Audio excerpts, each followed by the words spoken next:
شروع اللہ کے نام سے جو بڑا مہربان نہایت رحم والا ہے۔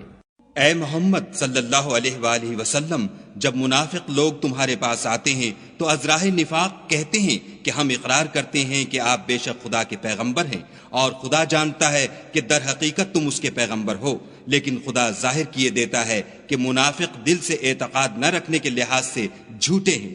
انہوں نے اپنی قسموں کو ڈھال بنا رکھا ہے اور ان کے ذریعے سے لوگوں کو راہ خدا سے روک رہے ہیں۔ کچھ شک نہیں کہ جو کام یہ کرتے ہیں برے ہیں۔ یہ اس لیے کہ یہ پہلے تو ایمان لائے پھر کافر ہو گئے تو ان کے دلوں پر مہر لگا دی گئی، سو اب یہ سمجھتے ہی نہیں۔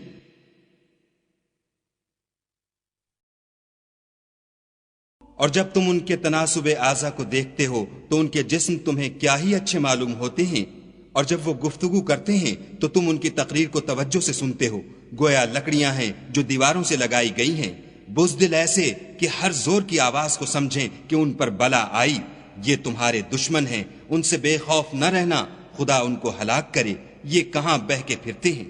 اور جب ان سے کہا جائے کہ آؤ رسول خدا تمہارے لیے مغفرت مانگیں تو سر ہلا دیتے ہیں، اور تم ان کو دیکھو کہ تکبر کرتے ہوئے منہ پھیر لیتے ہیں۔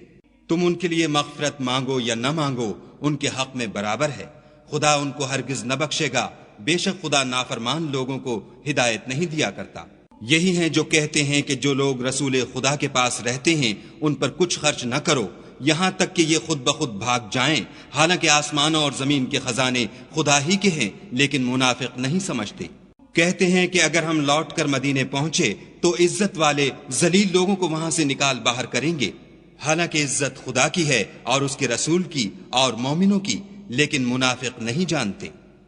مومنوں، تمہارا مال اور اولاد تم کو خدا کی یاد سے غافل نہ کر دے، اور جو ایسا کرے گا تو وہ لوگ خسارہ اٹھانے والے ہیں۔ اور جو مال ہم نے تم کو دیا ہے اس میں سے اس وقت سے پیشتر خرچ کر لو کہ تم میں سے کسی کی موت آ جائے تو اس وقت کہنے لگے کہ اے میرے پروردگار، تو نے مجھے تھوڑی سی اور مہلت کیوں نہ دی تاکہ میں خیرات کر لیتا اور نیک لوگوں میں داخل ہو جاتا۔ اور جب کسی کی موت آ جاتی ہے تو خدا اس کو ہرگز مہلت نہیں دیتا، اور جو کچھ تم کرتے ہو خدا اس سے خبردار ہے۔